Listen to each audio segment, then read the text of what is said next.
அனைவருக்கும் வணக்கம். மற்றும் ஒரு மக்கள் சேவை நிகழ்ச்சியில் உங்கள் அனைவரையும் சந்திப்பதில் மகிழ்ச்சி அடைகின்றோம். இந்த வார மக்கள் சேவை நிகழ்ச்சி முக்கியமான ஒரு விடயம் பற்றி உங்களுக்கான ஒரு தெளிவுபடுத்தலை அல்லது விளக்கத்தை அல்லது ஒரு அறிவூட்டலை, ஒரு எச்சரிக்கையை விடுக்க இருக்கின்றது. குறிப்பாக இன்றைய தினம் சர்வதேச எழுத்தறிவு தினம். எழுத்தறிவு என்பது இந்த நாட்டை பொறுத்தவரையும் மிக ஒரு உயர்ந்த நிலையில் இருப்பதாக நாங்கள் சொல்லுகின்றோம். அது சம்பந்தமாக நாங்கள் பெருமையாக கருதுகின்றோம்.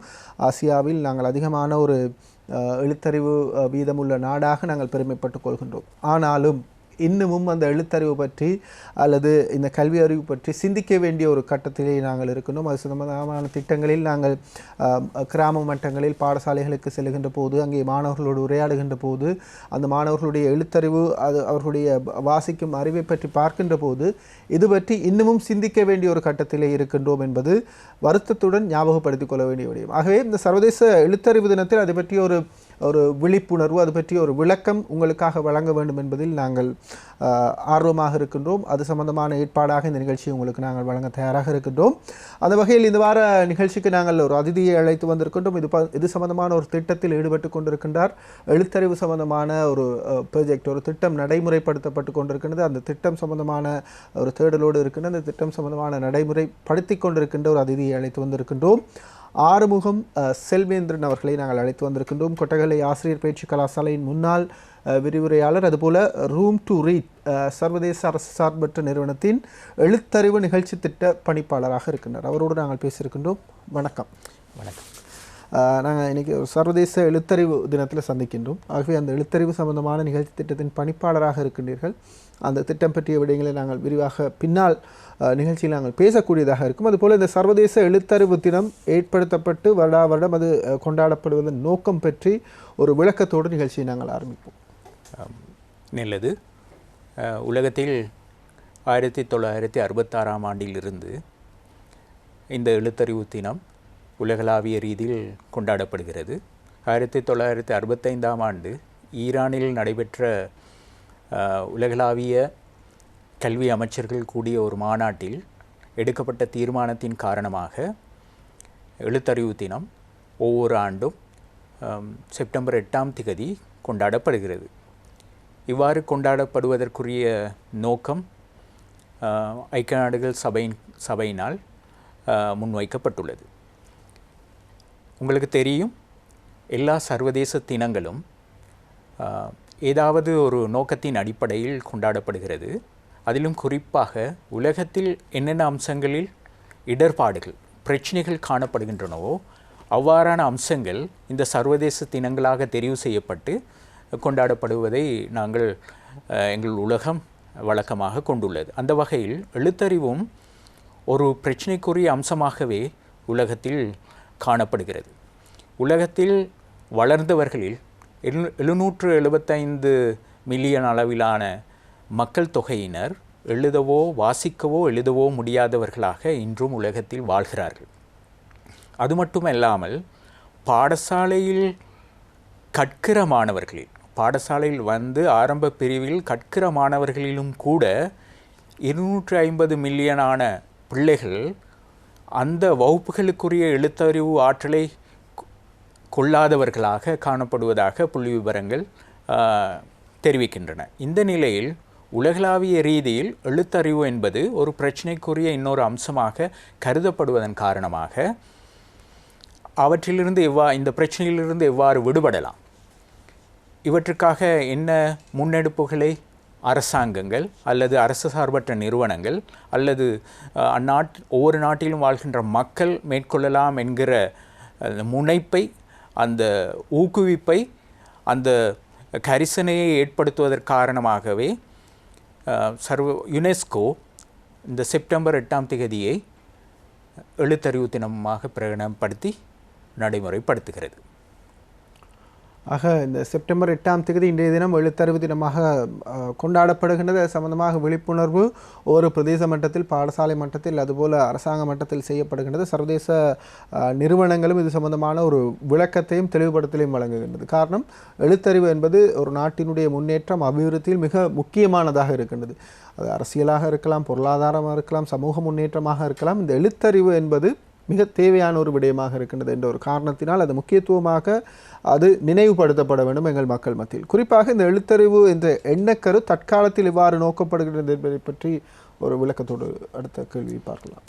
பொதுவாக எழுத்தறிவு என்பது வாசிப்பதற்கும் எழுதுவதற்குமான ஆற்றல் என்று எளிமையாக விளங்கி கொள்ளப்படுகிறது. ஆனால் கால முன்னேற்றத்தின் காரணமாக, தொழில்நுட்ப வளர்ச்சியின் காரணமாக, சமூகங்களில் ஏற்பட்டுள்ள முன்னேற்றங்களின் அடிப்படையில் எழுத்தறிவு என்பது தற்காலத்தில் ஒரு உயரிய எண்ணத்தோடு அணுகப்படுகிறது. அதாவது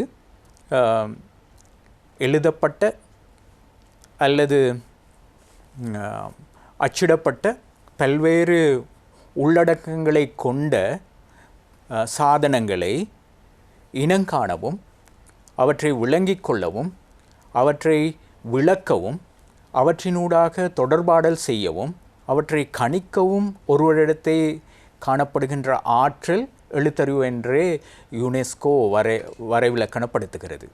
இதன் மூலமாக நாங்கள் எதை ஊகிக்கிறோம் என்றால், ஒரு புத்தகத்தையோ அல்லது எழுதப்பட்ட ஒரு சாதனத்தையோ ஒருவர் பார்த்த மாத்திரத்தில் இது என்ன என்பதை விளங்கி கொள்ள வேண்டும். ஒருவர் ஒரு எழுதப்பட்ட ஒரு அம்சத்தை இது கவிதையா, இது கட்டுரையா, அல்லது இது செய்தியா என்று அடையாளம் காணக்கூடியவராக இருக்க வேண்டும். அது மட்டுமல்லாமல் அதனை விளங்கிக் கொள்ளக்கூடியவராக இருக்க வேண்டும். உதாரணமாக ஒரு கட்டுரை, ஒரு கவிதை என்று நாங்கள் இரண்டு விதமான மொழி ஊடகத்தை எடுத்துக்கொண்டால், கவிதையில் உட்பொருள் உள்ளதாக விடயங்கள் சுருக்கமாக சொல்லப்படும். நாங்களே மேலதிகமாக பொருளை விரித்து கொள்ள வேண்டும். அவ்வாறான ஒரு பொருள், ஒரு வாசிக்கப்படுகிற விடயத்தை பொருள் விரிவாக்கம் செய்து கொள்ளக்கூடிய ஆற்றல் எங்களிடத்தை இருக்க வேண்டும். அதே போல நாங்கள் வாசித்த விடயத்தை இன்னொருவருக்கு எடுத்து கூறுவதாக இருக்க வேண்டும். அல்லது நாங்கள் வாசித்து உள்வாங்கிய விடயங்களோடு இன்னொருவரோடு தொடர்பாடல் செய்யக்கூடிய ஆற்றல் எங்களிடத்தை இருக்க வேண்டும். இவ்வாறு விரிவுபட்ட ஒரு அம்சமாக எழுத்தறிவு தற்காலத்தில் கவனிக்கப்படுகின்றது. அது மட்டுமில்லாமல் பிரயோக எழுத்தறிவு என்கிற விடயம் தற்போது அதிகமாக பேசப்படுகிறது. அதாவது உங்களுக்கு தெரியும், தொழில்நுட்ப வளர்ச்சியின் காரணமாக கணனி பாவனை போன்றவை விரிவுபட்ட நிலையில் கணனியை பாவிக்கின்ற அறிவும் ஒரு பிரயோக எழுத்தறிவு என்கிற தன்மை பெறுகிறது. இன்றைய நாளில் வெறுமனே புத்தகங்களை வாசிப்பதாக அல்லது எழுதப்பட்ட ஏதாவது சாதனத்தை வாசிப்பவராக ஒருவர் இருந்தால் மட்டும் அவர் எழுத்தறிவுடையவராக நாங்கள் கொள்ள முடியாது. அவரால் கணனியை பயன்படுத்தக்கூடியதாகவும் இருக்க வேண்டும். அது ஒரு அடிப்படை தேவையாக உலகத்தில் மாறி வருகிறது. இவ்வாறு பிரயோக எழுத்தறிவு, அது மட்டுமல்லாமல் தன்னுடைய தாய்மொழியோடு மாத்திரம் நிறுத்தி கொள்ளாமல் தன்னுடைய சமூகத்தில் புழங்குகின்ற ஏனைய மொழியில் சாதாரண ஒரு தொடர்பாடலை ஏனும் செய்யக்கூடிய ஒரு ஆற்றலும் ஒருவரிடத்தே வர வேண்டும் என்ற எதிர்பார்ப்பும் தற்போது காணப்படுகிறது. இவ்வாறு எழுத்தறிவு என்கிற எண்ணக்கரு விரிவாக கவனிக்கப்படுகிறது என்றாலும் கூட இதனுடைய உட்பொருள் அல்லது இதனுடைய அடிப்படை வாசிப்பதற்கும் எழுதுவதற்குமான ஆற்றல் என்றே நாங்கள் கொள்ள வேண்டும். ஆக இலங்கையை பொறுத்த வரைக்கும் நீங்கள் ஒரு எழுத்தறிவு சம்பந்தமான நிகழ்ச்சி திட்டம் ரூம் டு ரீட் என்ற அந்த நிறுவனத்தில் எழுத்தறிவு சம்பந்தமான நிகழ்ச்சி திட்டத்தின் பணிப்பாளராக இருக்கின்றீர்கள். யுனெஸ்கோவின் அந்த தொனிப்பொருள் சம்பந்தமாக பேசுவதற்கு முன்னராக நாங்கள் பேசுகின்ற போது அல்லது சமூக மட்டத்தில் எங்களுடைய ஆய்வுகள் சம்பந்தமான விடயங்களை அல்லது இந்த எழுத்தறிவு சம்பந்தமான விடயங்களை பற்றி கேட்கின்ற போது எங்களுடைய நாட்டினுடைய எழுத்தறிவு வீதம் 90க்கும் மேற்பட்டதாக இருக்கிறது. 92% என்று நினைக்கின்றது. அந்த அளவில் இருக்கிறது. ஆனால் சில பாடசாலைகளில், சில பின்தங்கிய கிராமங்களில், ஒரு வசதி குறைந்த மாணவர்கள் வாழ்கின்ற அந்த பிரதேசங்களில் மாணவர்களுடைய வாசிப்பும் எழுத்தறிவும் மிக குறைவானதாக இருக்கின்றது. உண்மையில் இவ்வாறு ஒரு அதிகமான எழுத்தறிவு இருக்கின்ற ஒரு நாட்டில் இவ்வாறான ஒரு பின்தங்கிய விடயங்கள் இருப்பதற்கான காரணங்கள் என்னவாக நீங்கள் உங்களுடைய இந்த திட்டத்தின் மூலமாக கண்டிருக்கிறீர்கள்? எவ்வாறு அது இருக்கின்றது? இது எங்களுடைய திட்டம் மூலமாக காணப்பட்ட அம்சங்கள் என்று கொள்ள முடியாவிட்டாலும் கூட பொதுவாக இவ்வாறான ஒரு அசமநிலை எங்களுடைய நாடு நீங்கள் குறிப்பிட்டது போன்று 92.5% ஆசியாவில் குறிப்பிடக்கூடிய உயரிய நிலையிலும் தெற்காசியாவில் அதிகூடிய நிலையிலும் காணப்படுகிற எழுத்தறிவு வீதத்தை எங்களுடைய நாடு கொண்டு இருக்கிறது. ஒரு நீண்ட காலமாக இது நிலவி வருகிற ஒரு அம்சமாக இருக்கிறது. இந்த நிலையில் எழுத்தறிவு சம்பந்தமான இடர்பாடுகள் அல்லது குறைபாடுகள் அல்லது சவால்கள் எங்களுடைய நாட்டிலும் உள்ளனவா என்று நீங்கள் சிந்திப்பது அல்லது அது சம்பந்தமான வினாவை முன்வைப்பது மிக சிறப்பானது. பல காரணங்களால், பொருளாதார காரணங்களால் அல்லது வேறு சமூக காரணிகளால், வறுமை காரணமாக சில பகுதிகளில் இந்த எழுத்தறிவு வீதமானது எங்களுடைய நாடு உயரிய நிலையில் காணப்பட்டாலும் கூட பின்தங்கிய எழுத்தறிவு வீதத்தை கொண்ட பிரிவினரும் காணப்படுவதை நாங்கள் அவதானிக்கிறோம். உதாரணமாக இலங்கை 92% எழுத்தறிவு காணப்பட்டாலும் தோட்டப்புற பாடசாலை மாணவர்களிடத்தில் அல்லது தோட்டப்புற மக்களிடத்தே இந்த எழுத்தறிவு வீதம் குறைவானதாக காணப்படுகிறது. அல்லது பொலனறுவையில் அல்லது அனுராதபுரத்தில் அல்லது வேறு பிரதேசங்களில், அம்பாறை போன்ற பிரதேசங்களில் மிக பின்தங்கிய கிராமங்களை நீங்கள் பார்த்தால் அங்குள்ள மாணவர்களிடத்தோ அல்லது அங்கு இருக்கிற மக்களிடத்தோ இந்த எழுத்தறிவு வீதம் குறைவாக காணப்படுவதை அவதானிக்கக்கூடியதாக இருக்கிறது.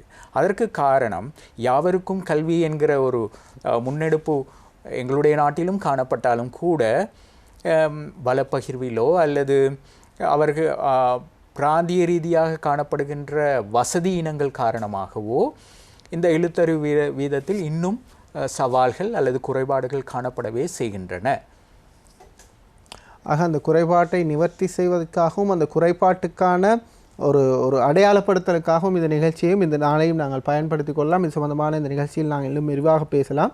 குறிப்பாக நாங்கள் எழுத்தறிவு வீதம் அதிகமாக இருக்கின்ற நாட்டில் இவ்வாறான சமநிலை இல்லாத தன்மையை குறைப்பதற்கான முயற்சியில் நாங்கள் ஒவ்வொருவரும் ஈடுபட வேண்டும். இந்த எழுத்தறிவு அல்லது கல்வி அறிவு என்பது இறைவனால் கொடுக்கப்பட்டது. அதுபோல் நாங்கள் பாடசாலை கல்வியை முடித்திருக்கின்றோம், அது அரசாங்கத்தினால் வழங்கப்பட்டது, இந்த மக்களின் வரிப்பணத்தினால் படித்திருக்கின்றோம். ஆகவே அந்த பின்தங்கிய மாணவர்களுக்கான ஒரு விளக்கத்தையும், அந்த பின்தங்கிய மாணவர்கள் அல்லது அவ்வாறான இருக்கின்றவர்களுக்கான ஒரு செய்தியையும் நாங்கள் வழங்க வேண்டும். அதற்கான பொறுப்பும் கடமையும் எங்களுக்கு இருக்கிறது. அந்த கடமையின் ஒரு துளியாக, ஒரு சிறு புள்ளியாக இந்த நிகழ்ச்சியும் எடுத்துக்கொள்ளலாம். குறிப்பாக இம்முறை யுனெஸ்கோ நிறுவனம் இந்த எழுத்தறிவு தினத்துக்காக முன்மொழிந்திருக்கின்ற தொனிப்பொருள் அல்லது அது சம்பந்தமான விடயத்தை பற்றி பார்த்து கொண்டு நாங்கள் இடைவெளிக்கு செல்லலாம். அதன் முக்கியத்துவம் பற்றியும் குறிப்பிடலாம். இது மிகவும் முக்கியமான கேள்வி. ஒவ்வொரு ஆண்டும் யுனெஸ்கோ இந்த சர்வதேச எழுத்தறிவுக்காக ஒவ்வொரு தொனிப்பொருளை அறிமுகப்படுத்துகிறது. அது அந்த சமகாலத்தில் நிலவுகிற ஒரு பிரச்சனை தொடர்பாக உலகத்தின் கரிசனையை கொண்டு வருவதற்கானதாக அமைகின்றது. 1952ஆம் ஆண்டு பிப்ரவரி 21ஆம் திகதி பங்களாதேஷில் நடைபெற்ற தாய்மொழிக்கான போராட்டம், டாக்கா பல்கலைக்கழக மாணவர்களினால் மேற்கொள்ளப்பட்ட தங்களுடைய மொழி உரிமைக்கான போராட்டத்தின் காரணமாக உலகத்தில் தாய்மொழி தினம் என்று ஒரு எண்ணக்கரு உருவானது. தற்போது ஒவ்வொரு வருடமும் பிப்ரவரி மாதம் 21ஆம் திகதி தாய்மொழி தினம் என்ற ஒரு சர்வதேச தாய்மொழி தினம் என்ற ஒன்று உலகளாவிய ரீதியில் கொண்டாடப்படுகின்றது. அதற்கு வழியமைத்து கொடுத்தவர்கள் பங்களாதேஷ் மக்கள். இந்த தாய்மொழி என்பது எவ்வாறு முக்கியத்துவம் உடையது என்பதை உலகத்தில் இருக்கிற எல்லா இனத்தவர்களும் உணர்வார்கள். ஒவ்வொரு இனத்தினருடைய இருப்பும் அல்லது அதிகாரத்தன்மையும் அவர்களுடைய தாய்மொழி சார்ந்ததாகவே அமையும். ஒவ்வொரு இனத்திடத்திலும் பல்வேறுபட்ட குணாம்சங்கள், பண்பாட்டு அம்சங்கள் இருக்கலாம். அவர்களுடைய நடையுடை, பாவனை போன்ற பல்வேறு அம்சங்கள் காணப்பட்டாலும் கூட அவர்கள் பேசுகின்ற மொழியே அவர்களுடைய இனத்தின் அடையாளமாக இருக்கிறது. அந்த அடையாள இருப்பை பேணிக்கொள்வதற்காக உலகத்தில் பல இனங்கள், பல குழுவினர் போராடி கொண்டிருக்கிறார்கள். உலகத்தில் 7000 மொழிகள் அளவில் பேசப்பட்டாலும் கூட இவற்றில் 43% மொழிகள் அழிந்து கொண்டு வருகின்ற நிலைமையில் காணப்படுவதாக சர்வதேச புள்ளி விவரங்கள் கூறுகின்றன. 2 வாரத்திற்கு ஒரு மொழி அழிந்து போவதாக யுனெஸ்கோ அறிக்கைப்படுத்துகிறது. அப்படி பார்க்கிற போது சில மொழிகள், அது ஒரு குறிப்பிட்ட சாராரின் தாய்மொழியாக காணப்பட்டாலும் கூட அந்த மொழி அழிந்து போவதற்கான காரணம் என்ன?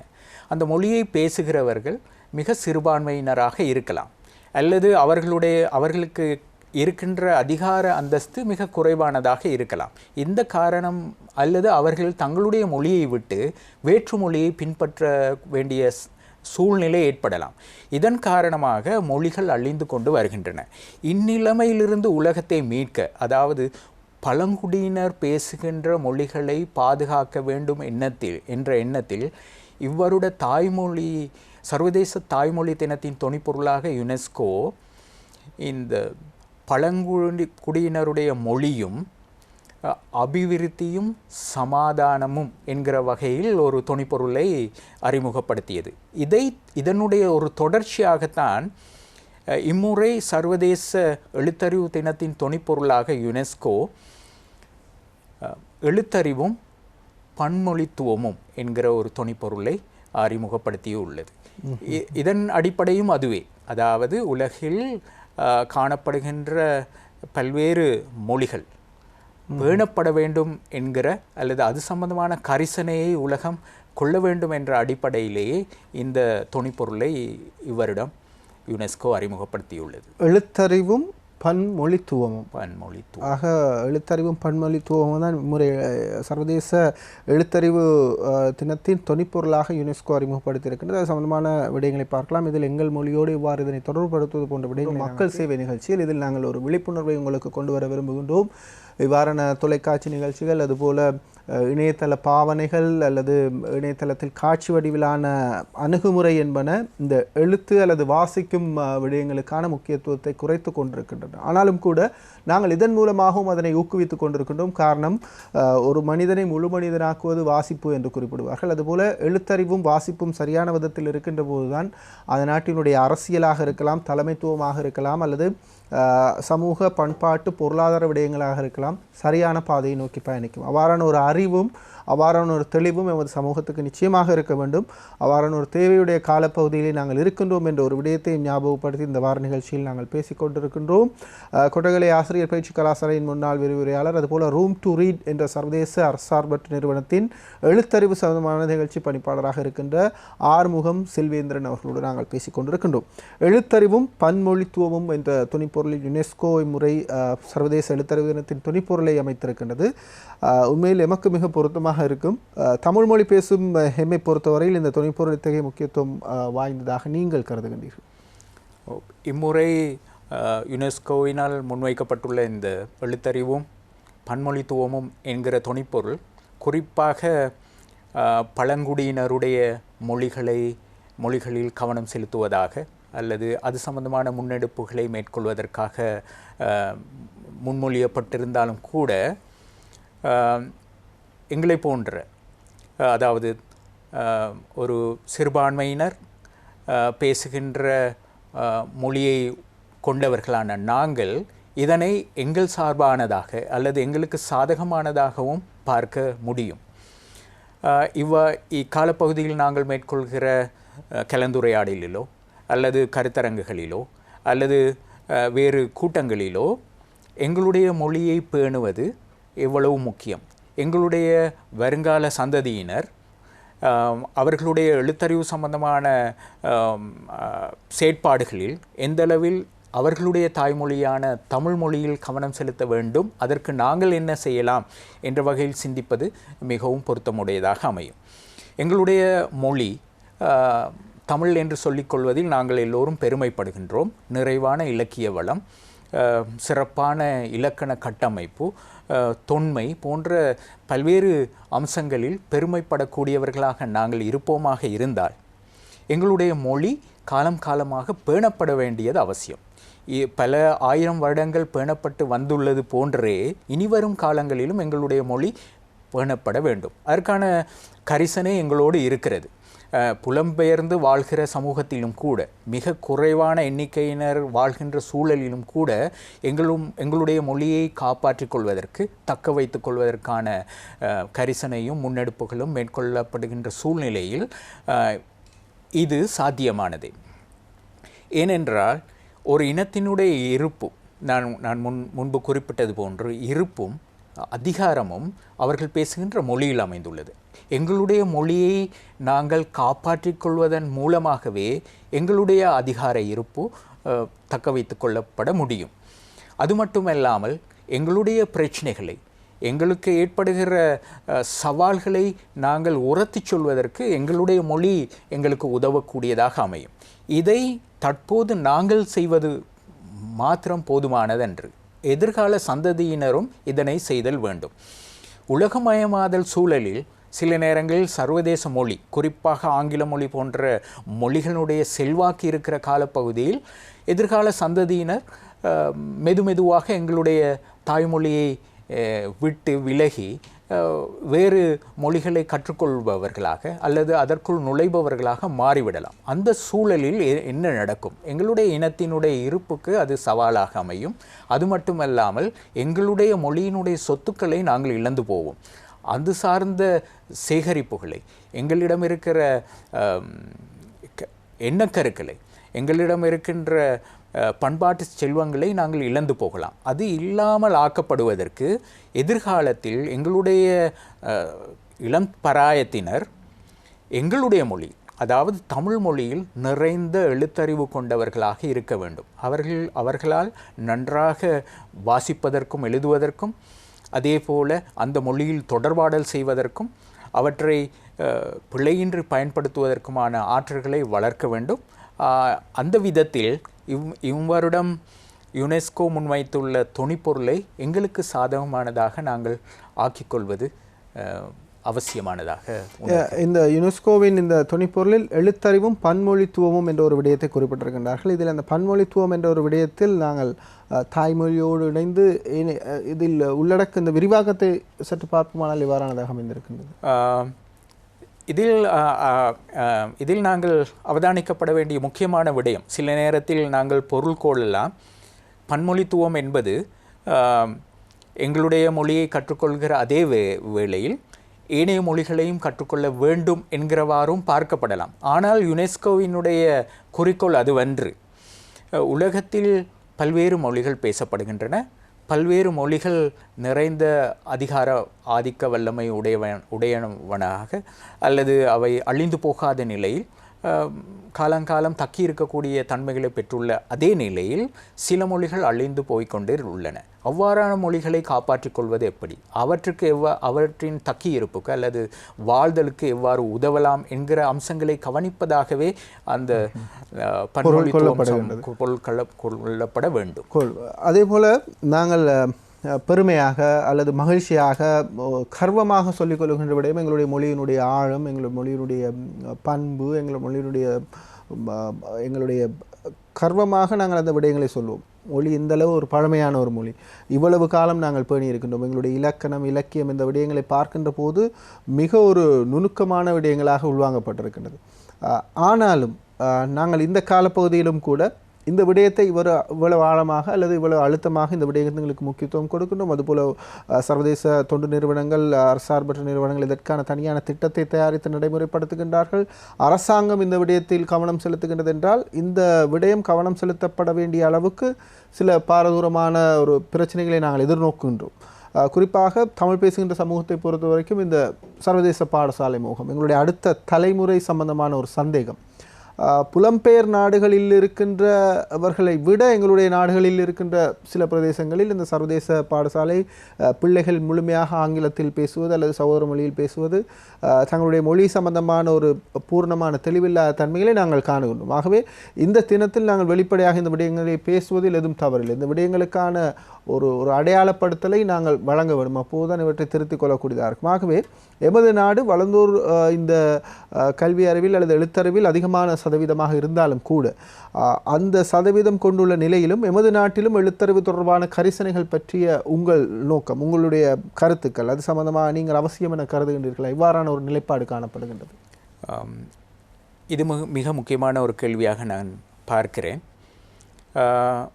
பெருமிதமாக நாங்கள் 92% எழுத்தறிவு கொண்டவர்களாக இருக்கிறோம் என்று வாழாவிருந்தால் சில நேரங்களில் இந்த யாவருக்கும் கல்வி என்கிற நிலைமை புறக்கணிக்கப்படக்கூடிய வாய்ப்பு அதிகமாக இருக்கிறது. அதாவது பின்தங்கிய பிரதேசங்களிலோ அல்லது வாய்ப்பு வசதிகள் குறைந்த குடும்பத்திலிருந்து வருகிற பிள்ளைகளோ இந்த கல்வி வாய்ப்புகளை இழந்து போகக்கூடிய ஒரு நிலைமை காணப்படும். அது நடக்கிறது. ஒவ்வொரு ஆண்டும் இந்த காப்போதா சாதாரண தர பரீட்சையினுடைய பெறுபேறுகளை நீங்கள் பார்ப்பீர்களாக இருந்தால் சிங்களம் தமிழ் ஆகிய இரு மொழிகளினுடைய பெறுபேறுகளின் அடிப்படையில் கிட்டத்தட்ட 20,000 மாணவர்கள் எல்லா பாடங்களிலும் சித்தி அடையாமல் போகிற ஒரு நிலைமை காணப்படுகிறது. அது தமிழ் மொழியை எடுத்துக்கொண்டால் 7,000க்கு கிட்டிய ஒரு தொகையினர் எல்லா பாடங்களிலும் சித்தி அடையாத ஒரு நிலைமையை கொண்டு கொள்கிறார்கள். இவ்வாறான ஒரு நிலைமை ஏன் காணப்படுகிறது? அவர்களுடைய எழுத்தறிவு உரிய காலப்பகுதி, அதாவது அவர்களுடைய ஆரம்ப வகுப்பு பராயத்தில் சரியாக தரப்படாததன் காரணமாகவே இந்த விளைவு ஏற்படுகிறது. அவர்கள் உண்மையிலேயே காப்போதா சாதாரண தரத்தில் சித்தியடையாமல் போனவர்கள் அல்ல. அவர்கள் தோல்வி அடைந்ததெல்லாம் அவர்களுடைய ஆரம்ப வகுப்புகளில். இவ்வாறான நிலைமைக்கு உட்படுபவர்கள் யார் என்று நீங்கள் சற்றே ஆழமாக ஆய்ந்து பார்ப்பீர்களாக இருந்தால் இவர்கள் வசதி வாய்ப்பு இல்லாத குடும்பங்களைச் சேர்ந்தவர்களாகவோ அல்லது பின்தங்கிய பிரதேசங்களை சார்ந்தவர்களாகவோ தான் அதிகமாக காணப்படுகிறார்கள். அவ்வாறெனில் இன்னும் நாங்கள் எழுத்தறிவு தொடர்பாக கரிசனை செலுத்தப்பட வேண்டிய சில தொகுதிகள், பிரதேசங்கள் அல்லது இனக்குழுவினர் காணப்படுவது இங்கு நாங்கள் நோக்கத்தக்கது. இந்த விடயத்தில் ஒன்றை அரசாங்கமோ அல்லது கல்வித்துறை சார்ந்தவர்களோ சிந்திக்க வேண்டியிருக்கும். எல்லோரையும் ஒரே விதமாக போஷிக்க முடியாது. ஒரு நாட்டில் சில பிரிவினர் அல்லது சில பிரதேசத்தவர்கள் அல்லது சில இனக்குழுவினர் ஏதாவது காரணமாக கல்வியில் பின்தங்கியவர்களாக இருந்தால் அவர்களுக்கு சிறப்பு சலுகை வழங்கி அல்லது பாசிட்டிவ் டிஸ்கிரிமினேஷன் என்று சொல்வார்கள், அவர்களுக்கு சாதகமான ஒரு நடவடிக்கைகளை மேற்கொண்டு அவர்களுக்கு மேலதிகமான வசதி வாய்ப்புகளை கொடுத்து மேலே கொண்டு வருவதற்கான முயற்சிகள் எடுக்கப்பட வேண்டும். அது பொதுவாக இடம்பெறுவதில்லை. தேசிய ரீதியில் ஒரே விதமாக எல்லாரும் நடத்தப்படுவதன் காரணமாக சில நேரத்தில் இந்த இடைவெளிகள் தொடர்ச்சியாக நிலவி வருவதை நாங்கள் அவதானிக்கிறோம். இந்த நிலைமையில் இந்த எழுத்தறிவு வீதம் எங்கெங்கு குறைவாக காணப்படுகின்றனவோ அவ்வாறான இடங்களை தேடி ஆய்ந்தறிந்து அதற்கான நடவடிக்கைகள் மேற்கொள்ளப்பட வேண்டும். இவ்வாறான நிலைமைகள் எங்களுடைய நாடுகளில் வளர்முக நாடுகளில் மாத்திரமல்ல, வளர்ச்சி அடைந்த நாடுகளிலும் கூட இவ்வாறான நிலைமைகள் காணப்பட்டன.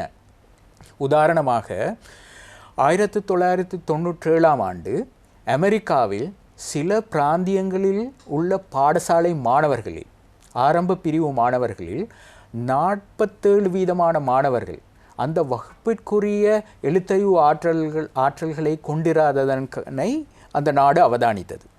அதாவது போதுமான வாசிக்கக்கூடிய ஆற்றலை இல்லாதவர்களாக அவர்கள் அவதானித்தார். அதன் காரணமாக 1997ஆம் ஆண்டு அந்நாட்டின் கல்வி செயலாளர் பரிந்துரைப்பின் பேரில் ஒரு ஆய்வுக்குழு உருவாக்கப்பட்டது. பல்வேறு விற்பனர்களை கொண்ட, கல்வியலாளர்களை கொண்ட, ஆய்வாளர்களை கொண்ட ஒரு ஆய்வுக்குழு உருவாக்கப்பட்டது.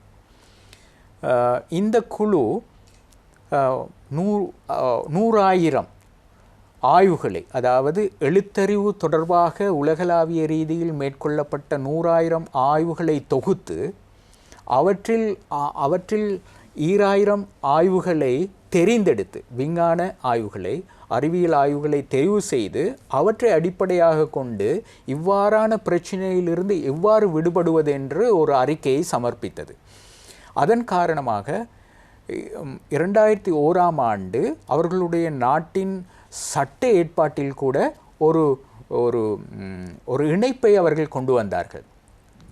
நோ சைல்ட் லெஃப்ட் பிஹைண்ட் என்கிற ஒரு சட்ட உருவாக்கம். அதாவது தரம் 3ஆம் வகுப்பை நிறைவு செய்கிற எல்லா சகல பிள்ளைகளும் வாசிக்க எழுதக்கூடிய முழுமையான ஆற்றலை பெற்றுக்கொள்ள வேண்டும். அதற்கு அரசாங்கமும் பாடசாலைகளும் மக்களும் கரிசனை காட்ட வேண்டும் என்ற ஒரு ஏற்பாட்டை கூட அவர்கள் கொண்டு வந்தார்கள். அது ஒரு வகையான இந்த பிரச்சனைக்கு தீர்வு காண அந்த நாடு எடுத்த நடவடிக்கை.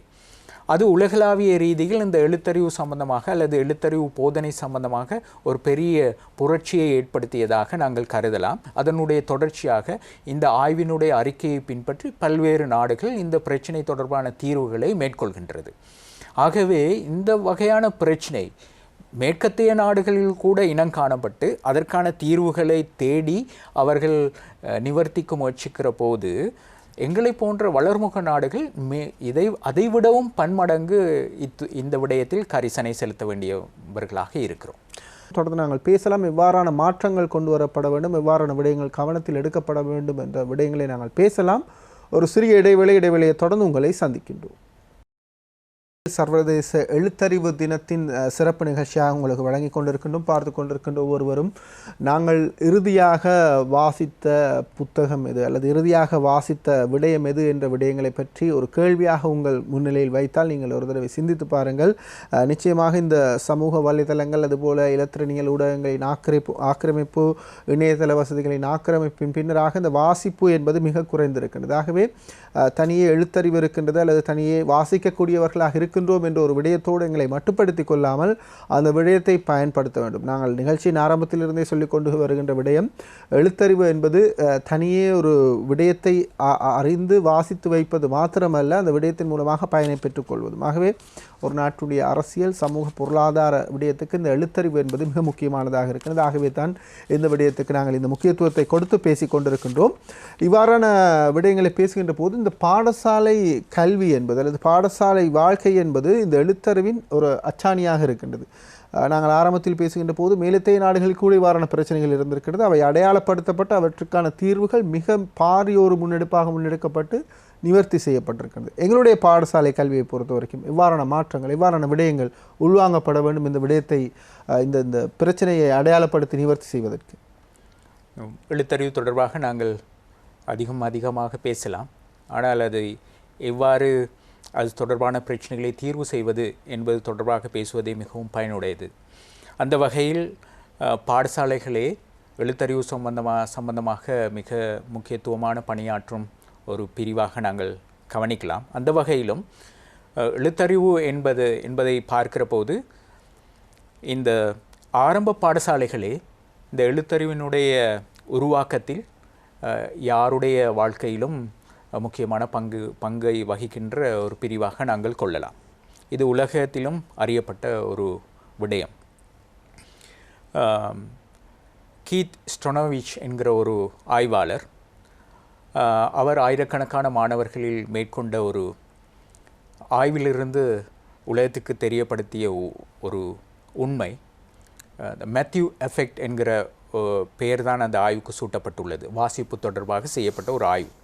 அந்த ஆய்வில் சொல்லப்படுவது என்னவென்றால், மிக ஆரம்ப வகுப்புகளில், அதாவது தரம் 1, 2, 3 ஆகிய வகுப்புகளில் ஒரு பிள்ளையை நன்றாக வாசிக்கக்கூடியவராகவும் எழுதக்கூடியவராகவும் நாங்கள் மாற்றாது போனால், உருவாக்க முடியாது போனால், அதற்கு பிறகு எக்காலத்திலும் அவர்களை நன்றாக வாசிக்கக்கூடியவர்களாகவோ எழுதக்கூடியவர்களாகவோ ஆக்கிவிட முடியாது என்று மிகவும் அவருடைய ஆய்வு மிக தெளிவாக முன்வைக்கிறது. இதனை அடிப்படையாக கொண்டு பல நாடுகளில் சட்டங்களும் இயற்றப்பட்டுள்ளன. இந்த வகையில் ஆரம்ப வகுப்புகளே எங்களுடைய எழுத்தறிவினுடைய அடித்தளமிடும் ஒரு இடமாக அமைகின்றது. அந்த வகையில் எங்களுடைய நாடுகளில் ஆரம்ப பாடசாலைகளில் போதிக்கப்படுகின்ற முறைகளை எடுத்து பார்த்தால் அது பொதுவாக மொழி கற்பித்தல் என்கிற ஒரு நிலைமையை கொண்டுள்ளதை காணக்கூடியதாக இருக்கிறது. இது எங்களுடைய நாட்டில் மட்டுமல்ல, ஆசிய நாடுகள் பலவற்றில் இந்த நிலைமை காணப்படுகிறது. மொழி என்பது எங்களிடத்தே ஏற்கனவே உள்ளது. பாடசாலைக்கு வரும் முன்னதாகவே ஒரு பிள்ளையிடம் மொழி அமைந்து காணப்படும். பாடசாலைக்கு போகாதவரிடத்தில் கூட மொழி என்பது காணப்படும். ஆனால் எழுத்தறிவு என்பது, அந்த வாசிப்பு எழுத்து என்பவை மேலதிகமாக சேர்க்கப்படுகிற போது அந்த ஆற்றல், அதற்குரிய ஆர்வம், அதற்குரிய சகல அம்சங்களும் நிறைவுபடுத்தப்படுகின்ற போதே எழுத்தறிவு பூரணமாகும். அப்போது மொழியினுடைய ஒரு முக்கியமான கூறாக நாங்கள் எழுத்தறிவை பார்ப்போமாக இருந்தால், பாடசாலையில் மொழி கற்பிப்பதை விடவும் எழுத்தறிவு கற்பிப்பதில் மிக அதிக கரிசனை செலுத்தப்பட வேண்டும். ஆனால் பொதுவாக எங்களுடைய பாடசாலைகளில், ஆரம்ப பாடசாலைகளில் அதிகமாக இந்த மொழி கற்பித்தலுக்கு கொடுக்கப்படுகிற முன்னுரிமை இந்த வாசிப்பு கற்பித்தலுக்கு, அதனுடைய ஒரு பாகமாக இருக்கிற வாசிப்பு கற்பித்தலுக்கு கொடுக்கப்படுவதாக இல்லை. சில நாடுகளில் சில கோரிக்கைகள் கூட இருக்கின்றன. மொழியை ஒரு தனிப்பாடமாகவும் வாசிப்பை இன்னொரு பாடமாக போதிக்க வேண்டும் என்ற கோரிக்கைகள் கூட இருக்கின்றன. ஏனென்றால் வாசிப்பு அந்தளவு முக்கியமானது. ஏனென்றால் எங்களுடைய கல்வியை தொடர்வதற்கு அல்லது நாங்கள் எதிர்காலத்தில் ஒரு தொழிலை புரிவதற்கு, இந்த மாதிரியான எல்லா அம்சங்களுக்கும் எங்களிடத்தே காணப்படுகின்ற எழுத்தறிவே காரணமாக அமையும். நான் படிக்காது, பரீட்சைகளில் சித்தியடையாது, உயர்கல்விகளை பெறாது, என்னிடத்தே வெறுமனே பேசுகின்ற மொழியை மாத்திரம் நான் கொண்டவனாக இருப்பேனாக இருந்தால் அவை யாவற்றையும் நான் பெற்றுக்கொள்ள முடியாது போகக்கூடிய ஒரு நிலைமையே காணப்படும். அந்த வகையில் ஆரம்ப வகுப்புகளில் இந்த வாசிப்பு போதனை தொடர்பாக மிகுந்த அக்கறை செலுத்தப்பட வேண்டும். அதற்கு என்ன செய்யலாம்? உலகளாவிய ரீதியில் வாசிப்புக்காக என்ன ஆய்வுகள் மேற்கொள்ளப்பட்டுள்ளன? அந்த ஆய்வுகள் மூலமாக எவ்வாறான அணுகுமுறைகள் வாசிப்பு கற்பித்தலுக்காக பின்பற்றப்பட வேண்டும் என்கிற அம்சங்கள் தற்காலத்தில் போதுமான அளவு ஆய்வு அறிக்கைகளாக உள்ளன. அவற்றை பின்பற்றிய போதனைகள் எங்களுடைய பாடசாலைகளில் இடம்பெற வேண்டும். அதற்கு வெறுமனே நாங்கள் ஆசிரியர்கள் சார்பாக அவர்களுடைய குறையாக காணாது, கொள்கை இயற்றுபவர்கள், பாடத்திட்டங்களை தயாரிப்பவர்கள், பாடநூல்களை தயாரிப்பவர்கள் என்று எல்லா துறையினரும் இவ்வாறான கரிசனை கொண்டவர்களாக மாறி இந்த ஆய்வுகளின் அடிப்படையில் இவற்றை எல்லாவற்றையும் உருவாக்கி பாடசாலைகளுக்கு தருவார்களாக இருந்தால் எதிர்காலத்தில் எங்களுடைய பிள்ளைகளுடைய வாசிப்பு மிக விருத்தி அடைந்ததாக, அதன் மூலமாக அவர்களுடைய எழுத்தறிவு விருத்தி பெற்றதாக அமைவதில் எந்தவித பாதகமும் காணப்பட மாட்டாது. ஆனால் இன்னும் நாங்கள் செல்ல வேண்டிய தூரம் அதிகமாக இருப்பதாகவே எங்களுடைய கலைத்திட்டங்களை நாங்கள் பார்க்கிற போது அல்லது வகுப்பறைகளில் நடைபெறுகின்ற கற்றல் கற்பித்தலை பார்க்கிற போது சிந்திக்க வேண்டி இருக்கிறது. அதேபோல் இந்த வாசிப்பு இதன் முக்கியமாக அமைகிறது. இந்த எழுத்தறிவின் மூல கூறாக நீங்கள் வாசிப்பை குறிப்பிடுகின்றீர்கள்.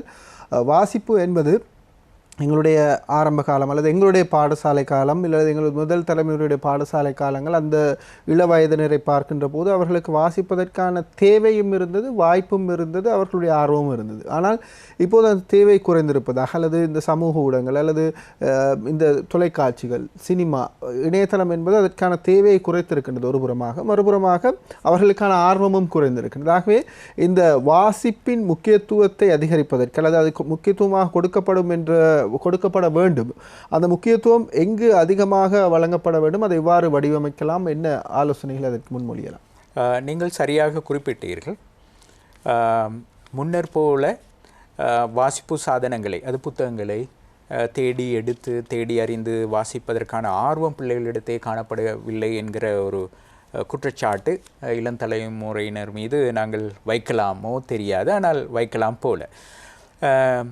அதாவது வாசிப்பு என்கிற ஒரு அம்சத்தை நாங்கள் எடுத்து பார்ப்போமாக இருந்தால் ஒருவரிடத்தே வாசிப்பதற்குரிய ஆற்றல் வளர்க்கப்பட வேண்டும். அதாவது எழுத்துக்களை எல்லாம் அறிந்தவராக, எழுத்துக்களை எல்லாம் சேர்த்து சொற்களை, வாக்கியங்களை வாசிப்பவராக, வேகமாக வாசிப்பவராக, மொழி பிழையின்றி வாசிப்பவராக, வாசித்த விடயங்களை கிரகித்து கொள்பவராக ஒருவரை உருவாக்க வேண்டும்.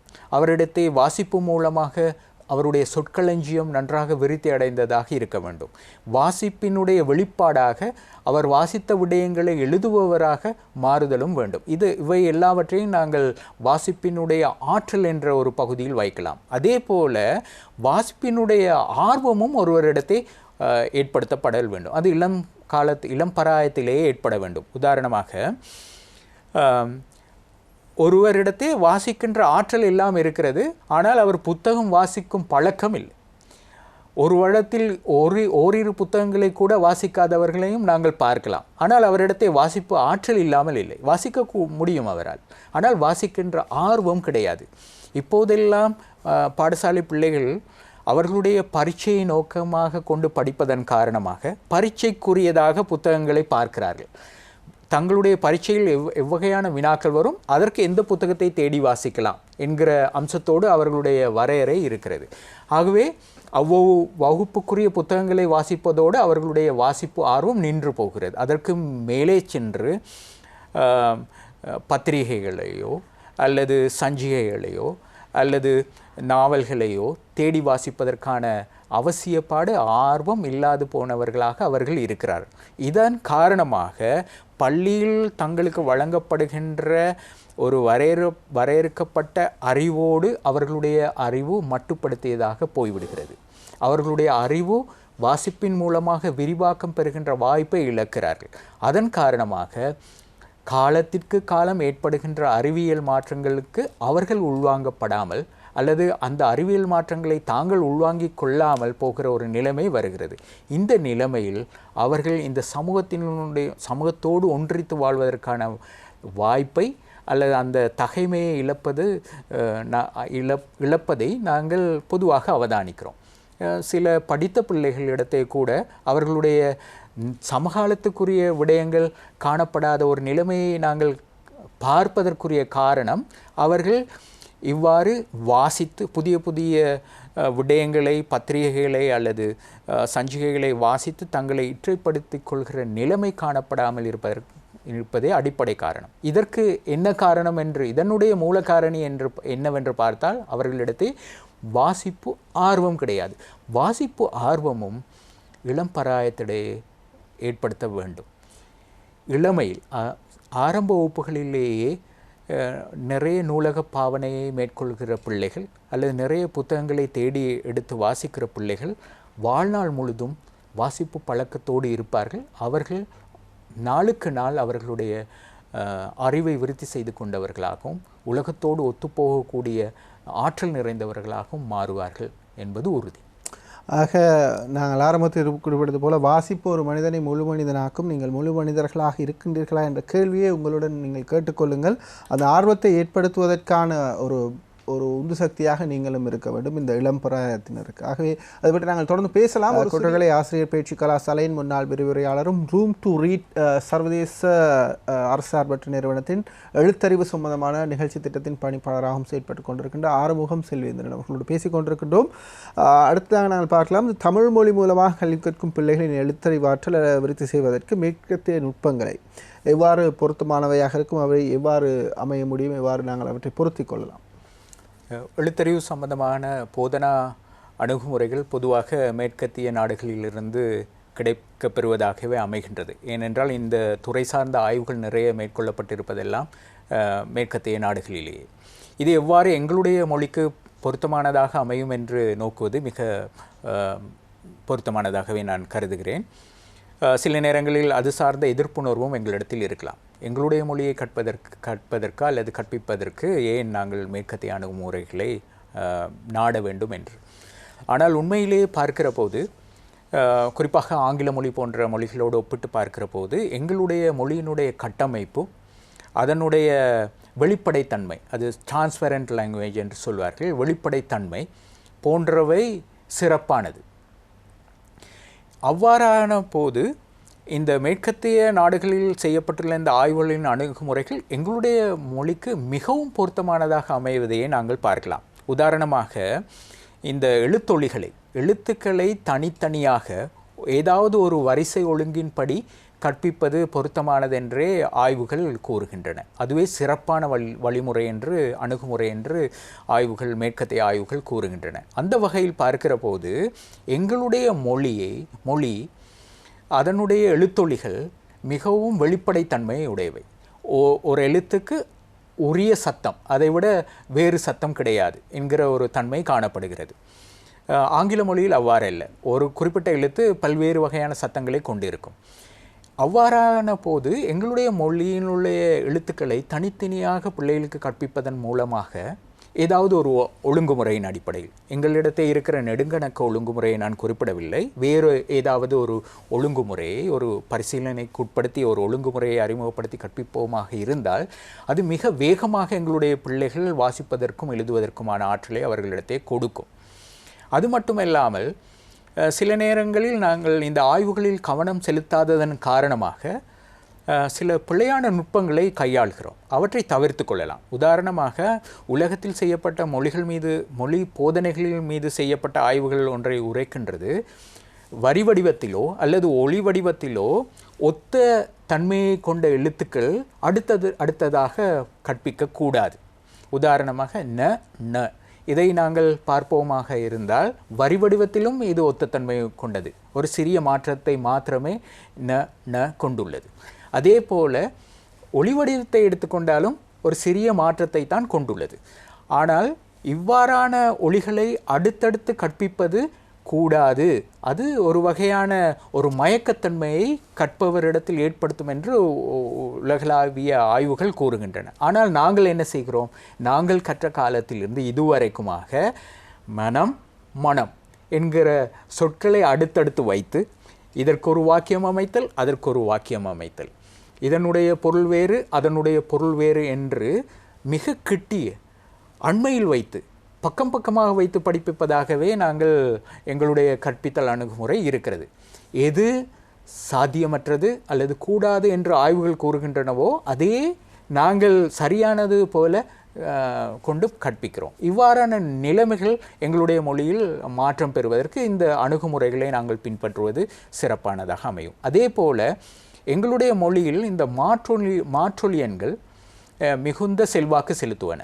ஒரு குறிப்பிட்ட எழுத்து அதனுடைய சொற்சூழலில் வேறு ஒரு சப்த மாற்றத்தை, ஒளி மாற்றத்தை பெற்றுக்கொள்கிறது. உதாரணமாக இ என்கிற எழுத்து அதனுடைய 2 விதமாக ஒலிக்கப்படுகிறது. ஒரு சில இடங்களில் இ என்றும் இன்னொரு இடத்தில் இ என்றும் ஒலிக்கிறோம். உதாரணமாக இளமை என்கிற போது இ என்றே உச்சரிக்கிறோம்.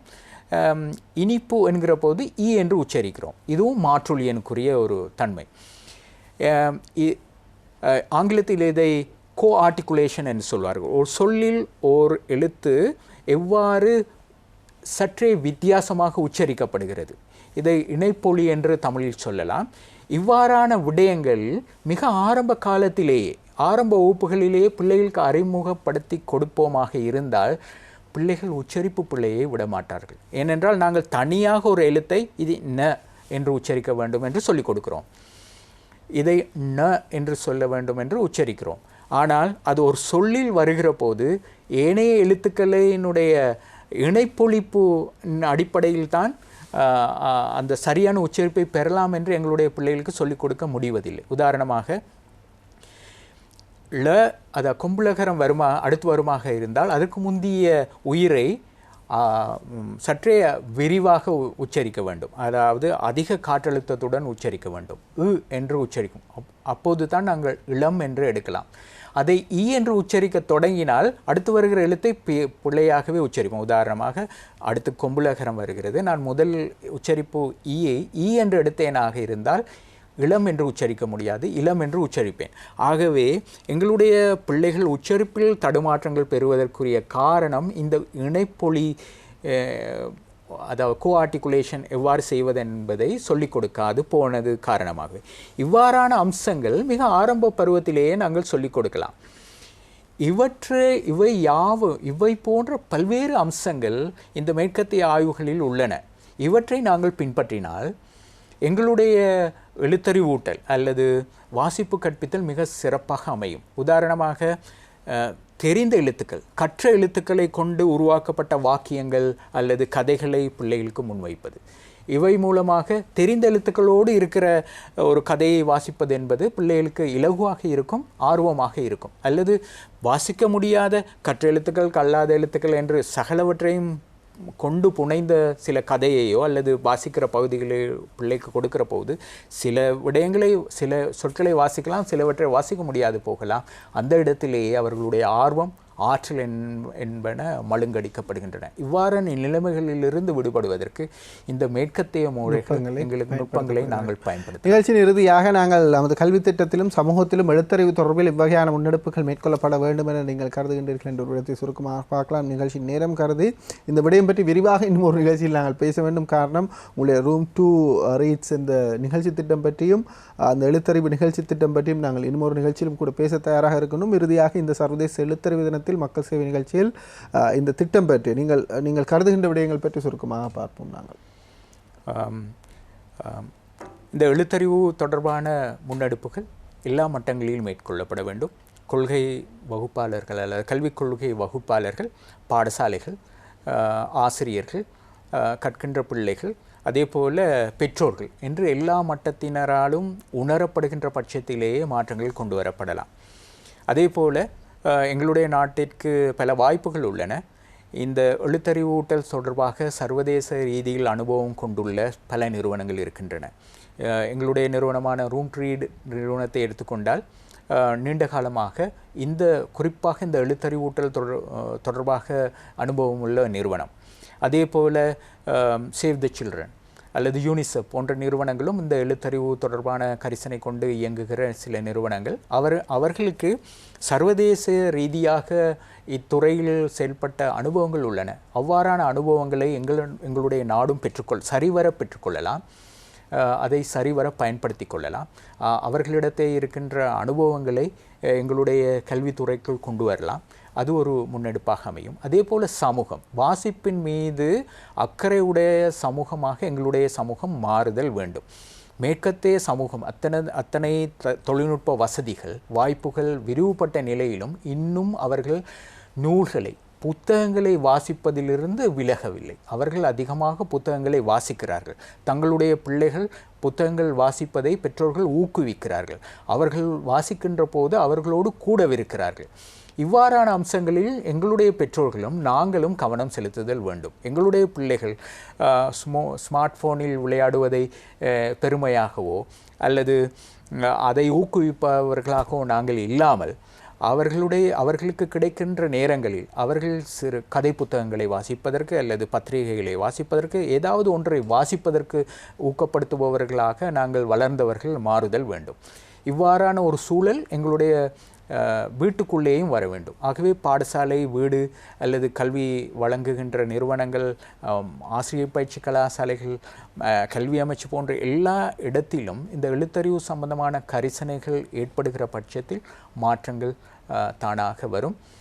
எங்களுடைய எந்த நாடுகளிலெல்லாம் எழுத்தறிவு நல்ல நிலைமையில் காணப்படுகின்றனவோ அந்த நாடுகளிலெல்லாம் எல்லா சமூகத்துறைகளும், அது சுகாதாரமாக இருக்கட்டும் அல்லது வேறு துறைகளாக இருக்கட்டும், சமூகம் சார்ந்த துறைகளில் மிக உயரிய நிலையில் காணப்படுவதை நாங்கள் அவதானிக்கிறோம். அந்த வகையில் எங்களுடைய நாட்டிலும் எங்களுடைய பிள்ளைகளிடத்தேயும் நல்ல எழுத்தறிவு ஆற்றல்கள் விருத்தி செய்யப்படுகின்ற போது நாங்கள் அது முன்னேற்றம் நாட்டினுடைய அபிவிருத்தி தொடர்பான பாய்ச்சலுக்கு உதவும். நிச்சயமாக அந்த பாய்ச்சலுக்கான ஒரு தேவை இருக்கின்றது. அது மாதிரியான ஒரு காலகட்டத்தில் தான் நாங்கள் இருக்கின்றோம். ஆகவே இந்த பிள்ளைகளுக்கான ஒரு எழுத்தறிவின் முக்கியத்துவத்தை உணர்த்துகின்ற ஒரு விடயமாக இந்த சர்வதேச எழுத்தறிவு தினத்தில் மக்கள் சேவை நிகழ்ச்சியில் இந்த விடயத்தை உங்களுக்கு ஞாபகப்படுத்தி இருந்தோம். ரூம் 2 ரீட் சர்வதேச அரசாட்பற்ற நிறுவனத்தின் எழுத்தறிவு நிகழ்ச்சி திட்ட பணிப்பாளர், அதுபோல கொட்டகலை ஆசிரியர் பயிற்சி கலாசாலையின் முன்னாள் விரிவுரையாளர் ஆறுமுகம் செல்வேந்திரன், உங்களுக்கு எங்களுடைய நன்றிகளை தெரிவிக்கின்றோம். இந்த வாய்ப்பை வழங்கிய உங்களுக்கும் என்னுடைய நன்றி. இந்த வார மக்கள் சேவை நிகழ்ச்சியிலிருந்தும் நாங்கள் விடைபெற்றுக் கொள்கின்றோம். மற்றும் ஒரு நிகழ்ச்சியில் உங்களை சந்திக்கலாம். நன்றி, வணக்கம்.